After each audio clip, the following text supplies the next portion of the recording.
Bodega San Francisco, creciendo juntos, y Walmart, llegando a todos los rincones de Chile. Presenta el Rat Pack, la mesa de editoras esta mañana acá en Mesa Central. Paula Comandari, ¿cómo estás? Buenos días. ¿Cómo están? Muy buenos días. ¿De qué vamos a hablar hoy? Vamos a entrar al fondo del escándalo de las licencias médicas compradas, duplicadas, falsas. Un fraude que no solo no se detiene, sino que parece ser más profundo de lo que imaginábamos.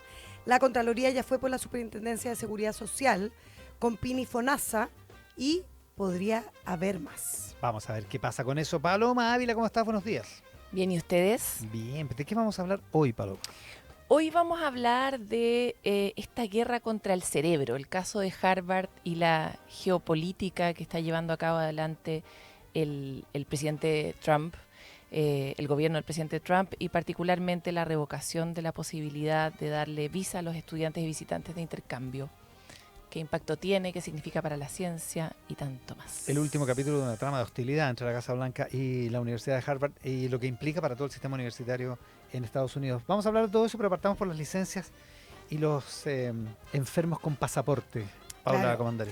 Bueno, voy a volver a hablar de lo que comenzó esta semana, este informe que saca Contraloría el día martes, el primer órgano del Estado que con decisión se atreve a ponerle coto a un problema que se conoce desde hace muchos años. Licencias médicas otorgadas sin justificación, médicos que las emiten sin fundamentos, y pacientes, falsos enfermos, que las usan para cualquier cosa menos para recuperarse. Hasta ahora, la verdad, nadie había querido enfrentar este tema en serio, pero el informe de alguna manera está cambiando las cosas. Ahora todos proponen algo, se presentan querellas, etcétera, etcétera. Así es que lo que parecía un hallazgo puntual terminó revelando un fenómeno mucho más amplio, estructural, que deja en entredicho que esto igual es importante, la capacidad del propio Estado para controlar el uso y abuso de las licencias médicas dentro del aparato público. La escuchaba más temprano a Iván con la Bea Puta aquí, que ella decía que sí la habían fiscalizado, y yo creo que los que estamos sentados acá hemos tenido esa experiencia, probablemente porque en el mundo privado, en las ISAPRES, sí es un mundo mucho más acotado, por supuesto, no llegan a los 3 millones de personas o por ahí, y ellos sí tienen una fiscalización mucho más fuerte, si bien, por supuesto, pueden ocurrir de estos casos, pero están concentrados en el sector público, porque hay mucho más gente, obviamente, bajo el sistema de FONASA, y la fiscalización no da abasto. Es muy difícil. Es muy complejo. Ahora se le suma al escándalo por la cantidad de plata que ganan funcionarios públicos por hacer horas extras. Entonces estamos viendo cómo desde el sector público se derrochan recursos que son muy importantes. Oye, ¿te puedo hacer una apostilla? Pero por Que tiene favor. que ver con la entrevista que hicimos con José Antonio Caz hace un rato, que él citó un caso de la Dirección de Presupuesto, me escribieron de la Dirección de Presupuesto, porque había un caso de una persona con 200 días de licencia que además estaba trabajando como psicóloga particular, ¿no? Uh-huh. La DIPRES aclara que inició un proceso de declaración de vacancia o desvinculación por salud incompatible con el cargo para esa funcionaria y se pidió su destitución en octubre de 2024, lo que ya se hizo efectiva, por si acá. Ya, que es parte súper importante del relato de hoy aquí en el Rat Pack, esto de la salud incompatible, que es un elemento que está bajo la norma chilena, pero al parecer se solicita muy poco, en muy pocas oportunidades. O sea, hay bastantes personas en el aparato público con licencias sobre el año. Me decían que habían licencias por sobre los 2 años y medio en varias delegaciones y que no se inicia ese proceso. Entonces también... Cuando hay margen para hacerlo. Exactamente. Entonces por eso es que la Contraloría va sobre la COMPIN y sobre la Superintendencia para ver si esos procesos se están realizando. Pero claro, tiene que venir por, lo decía José Antonio Caz más temprano, por la denuncia de algún jefe de servicio, porque si no es muy improbable que los organismos se enteren. Bueno, en licencias cuestionadas hemos repetido el número varias veces, más de 25.000 funcionarios que salieron del país mientras estaban con licencia médica. Algunos argumentan que cruzan a Tacna a comprar remedios, por supuesto que hay que ver el caso a caso. Hay unas cosas como de tratamiento en Sí, Tacna. sí. Entonces, como Porque que dicen, es mucho más accesible la salud en Tacna, eso también hay que claro, plantear. y probablemente remedios más baratos también. Y obviamente que hay que investigar si aquí se abre en sumario y que algunos van a poder justificar. Pero la tónica general parece mostrar otra realidad. Viajes de placer, escapadas personales, vacaciones, todo con una licencia de reposo activa. porque además la gente es poco cuidadosa, porque publican además la foto de su viaje en redes sociales mientras están con licencia. Es un sistema de salud donde los recursos son escasos, obviamente, y uno por eso pone el foco ahí, y las deudas se acumulan año a año. En el Ministerio de Salud siempre hay un déficit. No alcanza el presupuesto para reducir listas de espera, que es lo más dramático, o construir nuevos hospitales. El impacto entonces deja de ser solo ético. Se estima que cerca de 300 millones de dólares del Estado se han destinado a reemplazos por estas personas que están viajando. El fiscal nacional Ángel Valencia abrió una investigación de oficio por la gravedad del asunto a las 48 horas de conocido el informe. El caso quedó en manos de la Fiscalía Metropolitana Oriente, la misma que ha investigado fraudes con licencias médicas en FONASA, y va a ser encabezado directamente por la fiscal regional, Lorena Parra, en conjunto con la Fiscalía de Alta Complejidad, que es el que ha visto el tema de FONASA. Así es que hay indicios de que esto va mucho más que simplemente los viajes indebidos. Pero sí, respecto de los viajes, yo creo que hay que hacerse una pregunta que parece súper obvia, pero que no sé si todos los que nos están escuchando tienen la respuesta. Que es que si una persona con licencia médica, por ejemplo, por salud mental, puede salir del país o no. No puede. Por lo menos eso es lo que se ha dicho de parte del CONPIN y otras instituciones, ¿No? es que no, ¿No se puede? es ¿No? que no puede, a menos que se autorice en casos bien particulares. Qué informada está la Paloma, sí. Es que sí. me dedico al periodismo, Oye, Mira qué sencillo. Ya, pero no se puede. no, es que sabes que Tiene que haber una autorización especial. Tiene que haber una Del autorización médico, supongo. como caso a caso, pero eso lo aclaró ayer la Suceso. sí, es caso a caso, La pero la Superintendencia de Seguridad Social. claro, o sea, en el fondo la normativa, fíjense que impresionante, porque lo estamos conversando, igual tenemos dudas aquí en esta mesa. Yo también lo tuve cuando lo pregunté, y parece que y no parece, la normativa lo regula con harta claridad, aunque parezca que muy pocos la conocen.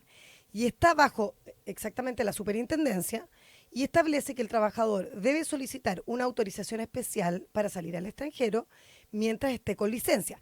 La autorización debe tramitarse ante el CONPIN, la CONPIN, la Comisión de Medicina Preventiva e Invalidez, que depende de la Subsecretaría de Salud. Ahora, la salida del país solo se autoriza si no interfiere con el tratamiento en cuestión que está experimentando ese paciente, y si es beneficiosa para la recuperación de esas personas, algo que debe ser indicado expresamente por el médico tratante. Porque, O sea, no porque es por cualquier sentido cosa. común las vacaciones siempre son beneficiosas para la salud de todos nosotros, digamos. Claro, no, tiene que ser expresa. Es verdad. Claro, ¿cómo a uno no le va a venir bien estar Regio, en la playa Regio te viene. si uno Sí. no está tan Caribe, imagínate. contenta por la vida? Pero no, tiene que ser autorización expresa del médico tratante, y eso tiene que pasar por la CONPIN. Y como se sabe, esa autorización, en la mayoría de estos casos, nunca es solicitada, aun cuando la normativa dice que si no se gestiona, hay sanciones. Incluso lo establece así, desde la suspensión del pago de esa licencia hasta eventuales procesos disciplinarios. ¿Quién fiscaliza que esto se cumpla? Algunos ponen el ojo en la CONPIN y si realmente hizo bien su pega de autorizar, porque la CONPIN es la que rechaza o autoriza las licencias médicas, las tiene que revisar. Otros en la superintendencia ponen el foco, un organismo que debiera fiscalizar que los procedimientos se cumplan. O sea, como que la superintendencia está por sobre la CONPIN. Y es ahí donde empiezan los cuestionamientos y la razón de por qué la Contraloría inició un sumario administrativo en la Superintendencia de Seguridad Social, la Suceso, en la CONPIN y en FONASA para investigar eventuales incumplimientos de sus deberes institucionales en lo relativo al control que correspondía realizar a estas entidades en esta materia en específico. Bueno, consulté a la Subsecretaría de Salud Pública y ellos recalcan que vienen siguiendo este tema desde el año pasado, desde el 2024 le saltaron las alertas, y que han denunciado cerca de 300 casos irregulares al Ministerio Público y que ya hay 4 funcionarios en proceso de destitución. Pero claro, en un universo de más de 25.000 casos, esta arremetida, y considerando sus dramáticos efectos, por supuesto que suena más bien tímida. Poco, claro. Suena poco, sí. Son 780 servicios públicos los que tienen trabajadores en esta situación? Ayer y hoy están recibiendo todos esos servicios públicos, los listados oficiales, para que inicien los respectivos sumarios, los sumarios administrativos, cuya problemática, ojo, ayer la Fiscalía, o sea, la Contraloría dio a conocer las 50 instituciones con más problemas. Increíble cómo está concentrado también en municipalidades. Impresionante. Ah, porque hay muchas municipalidades en el Entre norte. las 50 primeras, sí. Un muchas. montón de municipalidades. Sí, sí. El problema parece ser mayor, al menos, según lo que me comenta una alta fuente de gobierno, porque mientras los casos se acumulan, hay algo que inquieta especialmente, que son lo que les decía antes, personas con más de 1 año o incluso 2 años con licencias médicas continuas en algunas reparticiones. Aquí varios ponen ojo en las exintendencias y gobernaciones, porque según el estatuto administrativo, y es lo que te decían desde la DIPRES, Iván, si bien no es posible despedir a funcionarios públicos, existe el tema del estatuto administrativo. Claro, de la inamovilidad. Exacto, y que ha tenido problemas en la Corte, en la Contraloría, discusiones, debates de quién tiene que mirar ese tema. Sí se puede pedir la vacancia de un cargo cuando en un periodo de 2 años el trabajador ha solicitado más de 6 meses en licencias. Ya, en 2 años. Entonces ahí Habría varios que califican. O sea, en eso. muchos de estos casos en que se tendría que haber solicitado la vacancia por salud incompatible o irrecuperable. Esos casos, por supuesto, los tienen que resolver todos los jefes de servicios. Y esos jefes de servicios tienen que tramitar el tema en la COMPIN. 2 cosas. Uno, me preguntan si está la información de si todos estos números de licencia incluyen las licencias postnatal. No, me parece que no está. Me parece que yo no lo he no, visto en ninguna parte. que al parecer no, que no está, que tampoco, no están incluidas, no digamos. están incluidas. Voy a rechequear, pero que no está incluido ni lo de la licencia por parto, ni tampoco la de las fuerzas aéreas, que las fuerzas armadas, que había mucha preocupación si mucho estaba Lo que pasa es que concentrado allí. han dado un tuit ayer diciendo que el 60% de los casos Sí. eran de las Fuerzas Armadas y el polígrafo, el mercurio lo desmiente Sí, totalmente. no, completamente hoy día. falso. No hay están, ninguno, no hay ningún o sea, de caso. hecho podría Cero. venir un capítulo especial, porque no están libres Es de que pecado. Es que es más difícil. Por la estructura que tienen es más difícil. Es muy difícil, pero me dicen que podría venir un O sea, capítulo podría pasar, pero... dedicado a eso. Ya, pero me dice lo que dice la Contraloría en el Mercurio hoy día es que no hay, en este informe no hay ningún No, caso. no hay nada, cero. no hay nada. Sí, eso Sí, totalmente chequeado. Y lo otro es que hay un problema también con la fiscalización de esto y con las acciones que pueden tomar los empleadores. Hay muchos empleadores del mundo privado que dicen cuando nosotros intentamos fiscalizar una licencia médica, cuando intentamos ver una situación o desnudar una situación que es evidentemente abusiva.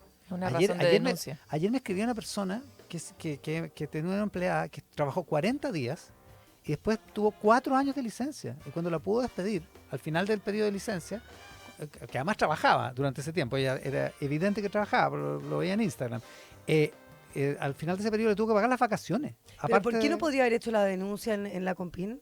No, porque lo que me dicen muchos empresarios es que la Dirección del Trabajo te cursa multas por acoso laboral. Sí, po. No, por supuesto, pero... Mientras pero, estás en licencia no te pueden andar ni contactando, ni ni siquiera llamando. preguntando por qué, por supuesto, pero si es que ya los periodos se prolongan en el tiempo... Todo el sentido común me indica lo mismo que tú que estás diciendo, Paula, pero aparentemente hay muchos problemas para la fiscalización. Bueno, y también porque ha habido mucha protección en el sector público. La propia Contraloría, hay muchos que critican que siempre ha protegido mucho la inamovilidad y el que no hayan cambios al estatuto administrativo. Me acuerdo que Ignacio Briones en esta misma mesa dijo que si no partimos por ahí es imposible ponerle coto al tema. Problemas también tiene la Universidad de Harvard con su ahora némesis. Oye, a propósito, lo vamos a ver en los titulares, pero y en mercado global. Donald Trump acaba de anunciar que va a recomendar aranceles de un 50% a todos los productos europeos que vengan de la Unión Europea. Los mercados están yendo por ese mismo lugar por el que estás pensando. Y 25% de aranceles a Apple si no produce los iPhone en Estados Unidos. ¿Qué? Todo eso lo dijo esta mañana. Así que vamos Impacto. hay conmoción en los mercados, así que lo vemos en un rato más en detalle. Paloma Ávila. Viste que Harvard no es la única preocupación de Donald Trump. Oye, pero qué atroz.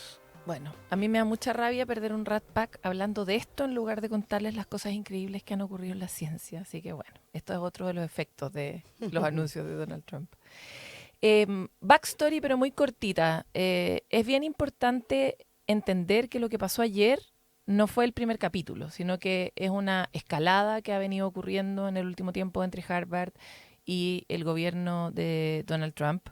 En un primer momento, cuando fue el gran escándalo en torno a las universidades y el anuncio de que se iba a retirar el financiamiento a distintas universidades, muchas empezaron a reaccionar sometiéndose de alguna manera al designio del gobierno de turno, y Harvard fue la que levantó la bandera como de lucha, diciendo que no iba a recibir estas instrucciones, incluso si perdía el apoyo del gobierno de los Estados Unidos, y eso tenía que ver con que Harvard era una institución muy fuerte, es una institución muy fuerte que tiene un endowment de 53.000 millones de dólares, que es más que el Producto Interno Bruto de 120 países, y gracias a eso, efectivamente, como tenía las espaldas grandes, tenía la posibilidad de hacerle este gallito al gobierno.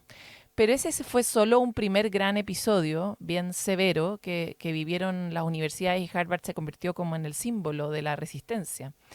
Después han venido muchos intercambios, cartas vienen, cartas van, y han tenido incluso un ribete como de maltrato bilateral, ¿no? O sea, los maltratos de Donald Trump han quedado a la vista de todo en relación al tipo de declaraciones que hace sobre el rol de las universidades, para qué están, cómo son refugios, en el fondo, por decirlo de manera muy sencilla, del pensamiento woke, y por lo tanto merecen todo este tipo de medidas.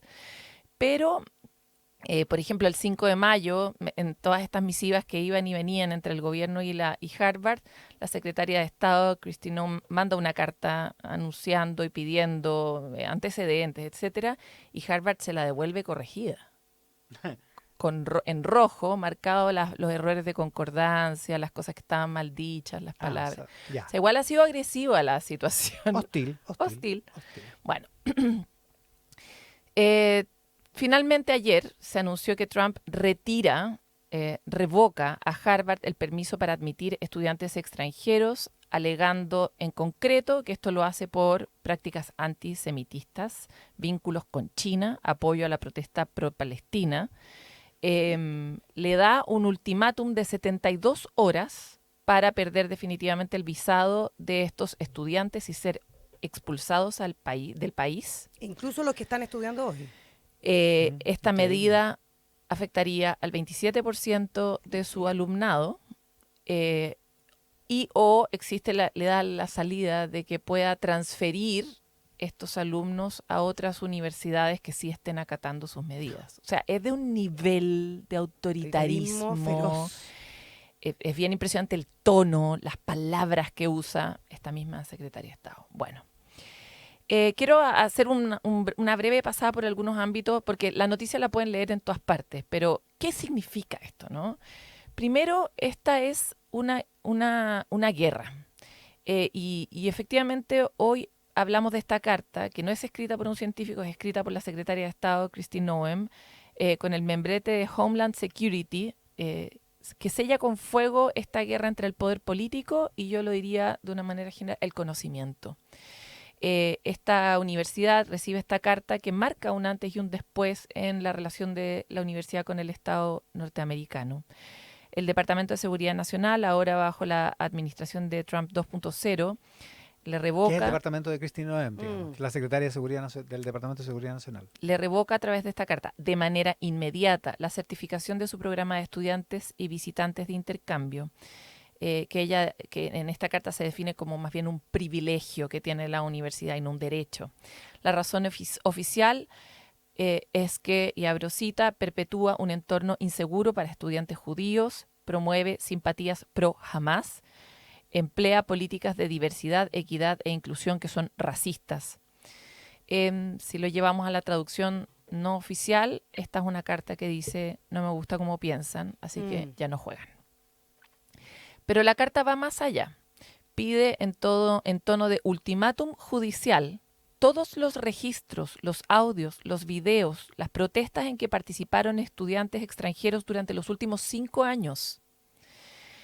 Es algo así como una especie de un espionaje retrospectivo justificado por la seguridad nacional. Perdón, ¿eso se pide o no, se exige? La carta lo dice. ¿Pero se exige? Sí, mandar inmediatamente los registros de los videos. Hay 5 puntos donde Pero eventualmente Harvard podría recurrir en amparo o algo así para... Sí, claro. No, ya. esto es lo que dice y Ujú. dice, si no lo hacen en 72 horas, listo, fue. Ujú.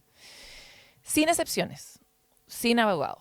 Segundo asunto relevante respecto de esta carta. La conversación sobre la ciencia sin pasaporte. Lo que está en juego aquí no es solo la terrible noticia para todos esos estudiantes, que ustedes se imaginan lo que les debe haber costado llegar ahí. Ujú. ¿Ya? No es solo que van a perder su visa, es la capacidad de la ciencia global para poder respirar. Harvard, como todas las universidades de la élite global, se alimenta de talento y ese talento no tiene fronteras. Como decía, el 27,2% de los estudiantes son extranjeros, desde premios Nobel hasta investigadores de vanguardia. O sea, la cantidad de Nobel que Harvard felicita en su cuenta oficial en Twitter como, oye, qué bueno que te ganaste el Nobel. Muchos, ¿no? Buena parte de los avances de Harvard nacen de cerebros que llegaron en serio a Estados Unidos con una maleta, un sueño y una visa. Entonces, ¿qué pasa cuando se revoca esa visa? No por una falta individual, sino por una disputa ideológica. Se quiebra una columna vertebral de la ciencia colaborativa que es estructural para hacer avanzar a la velocidad que hemos visto la ciencia. Se envía una señal muy clara, y es que el conocimiento ahora sí tiene fronteras. Y peor aún, que depende de cómo pienses, vas a tener o no acceso al laboratorio. Si quieren desarrollar inteligencia artificial, estudiar el cáncer, investigar nuevos materiales, más vale que primero seamos capaces de ordenar el catecismo político del gobierno de turno, porque ahora es pero imagínate que esto se convirtiera en una práctica, ¿no? Y aquí viene la gran ironía, y es que Estados Unidos lidera en el mundo, por ejemplo, con cantidades de patentes, publicaciones científicas, gracias a que ha tenido esa apertura histórica al conocimiento. Según los indicadores de ciencia e ingeniería del National Science Foundation, el 40% de los estudiantes de doctorado en ciencia e ingeniería de Estados Unidos son de hecho extranjeros. Tercer punto. La nueva frontera del poder es que ahora hay una amenaza. La secretaria publicaba en su cuenta de Twitter y decía que esto le sirva como aviso al resto. Imagínate ver el tono. O sea, dictador total. No, pero aparte El los dictador detrás. o sea, como es miedo lo que miedo, genera. total. Y basta hacer un par de llamados. Yo estuve hablando con muchos científicos y es bien escalofriante lo que está pasando porque son científicos de otras universidades, del MIT, de Stanford, gente, chilenos que están allá o directamente españoles que viven allá, extranjeros, ¿no? Y dicen que esto efectivamente les está afectando porque se abre este flanco por el control del pensamiento. En el pasado los imperios luchaban por territorio, por petróleo, por rutas marinas. Hoy los imperios luchan por cerebros. Crean riqueza y desarrollo, o al menos eso pensábamos. O sea, simplemente miremos la industria de la inteligencia artificial hoy día, para entender que el nivel de plata que puede traer tener conocimiento dentro de una universidad. Y en Estados Unidos, en el pasado campeón de la libertad académica, dicen estos investigadores que no quieren dar su nombre. Es que es muy fuerte. Están en otras universidades, en otros estados, y te dicen que mejor no dicen su nombre. Por miedo, digamos. Porque saben que están siendo controlados, o sea, y están siendo observados. Pero sí dicen, Estados Unidos se está pegando un balazo en el pie.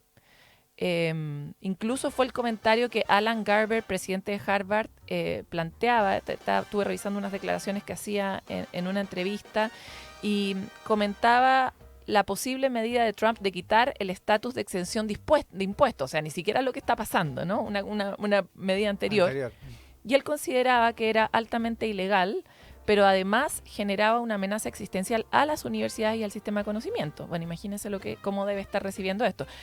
La cuenta de ex de la Universidad de Harvard está en silencio hace ya 15 días y ha sacado solo declaraciones públicas, o sea, como que la cosa se puso muy seria. Seguramente muy formales Alan no pensaba que podía ser peor, y de hecho podía. Lo que hemos presenciado en esta carta no es un desacuerdo administrativo, es un cambio de paradigma, es el Estado condicionando el conocimiento a tu idea ideológica, tu pensamiento ideológico. Es el castigo institucional por no reproducir la narrativa oficial. En otras palabras, la burocracia convirtiéndose en censura. Y aquí es bien impresionante porque mientras Trump castiga a Harvard por antiamericanismo, gana Canadá, Australia, Alemania, Emiratos Árabes Unidos y China. países que hoy día están viendo este debacle como una oportunidad para capturar talento, porque el conocimiento, al igual que el capital, se mueve muy rápido. Y hoy en este mundo multipolar post-pandemia se han generado ciertos refugios para científicos. De acuerdo al Times Higher Education, el Nature Index y otros estudios que estuve revisando, en 2024 Canadá registró un aumento del 32% en aplicaciones de estudiantes extranjeros a programas STEM. Alemania creó más de 40 institutos de investigación con inglés como lengua oficial para capturar justamente a estos cerebros expulsados. Y China lanzó su plan Puente Dorado para atraer 10.000 científicos con financiamiento de última generación. Bueno, que lo único que quiero cerrar, se me acabó el tiempo, es que este es un futuro que no vimos venir y que esta carta no va a ser recordada por su caligrafía o por el tono, sino porque marca el momento en que la ciencia pierde su inmunidad diplomática, porque pone en la mesa una verdad incómoda, y es que incluso en tiempos de democracia teóricamente robusta, el conocimiento es vulnerable. Y que el disenso, que es lo más importante en la ciencia, las preguntas incómodas, los errores, los acentos, permiten ciencia de mejor calidad y hoy están amenazando nuestro futuro. Así que, ¿qué queda para adelante? Seguiremos viendo qué pasa con esta historia y cuál es el impacto en el mundo científico. Ya, algunas cosas. Uno, que el New York Times acaba de publicar que Harvard ha demandado al gobierno norteamericano por este bloqueo para los estudiantes internacionales. Eso, como se esperaba, se judicializa. Ahora ya está oficialmente judicializado con esta contrademanda. Dos, que a propósito de esta historia de que Harvard le devolvió la carta a la secretaria de Educación, ¿no? Que no es la misma de Homeland Security. La agencia EFE hizo un fact-checking y descubrió que no es una historia totalmente comprobable. Que se haya... mira, que yo lo revisé en distintos lados. Es que circuló en las redes, circuló ampliamente en las redes, pero el origen es de una persona que no tiene ninguna ligación con Harvard. Mira, pero podría ser un borrador. La EFE no se Tampoco plantea lo eso. desmiente. Pero lo que dice es que Harvard no se la mandó a la Secretaría de Educación. Eso no ocurrió, pero otra cosa es que la hayan corregido y se haya filtrado esa corrección. Y número 3, como siempre hay un chileno, la secretaria del Homeland Security, que todos los que hemos entrado en Estados Unidos hemos visto que Homeland Security es lo que está a cargo de las aduanas, es Kristi Noem, y como siempre hay un chileno, decía yo, el chileno fue el que le robó la cartera a ella, ella es la que le robaron la cartera. Perfecto, no había hecho el link. El universo igual tiene su justicia, Gaya. O a lo mejor porque le robaron la cartera, se está desquitando. Claro. Aquí vamos a tratar de rápidamente. Aquí estamos atentos. Oye, solo por las dudas, el pre y postnatal son descansos maternales, no aplica régimen de licencia. Sí, buen punto. Súper atento a cómo reaccionan los mercados a propósito de este nuevo anuncio, aranceles del 50% a las importaciones desde la Unión Europea a partir del próximo mes.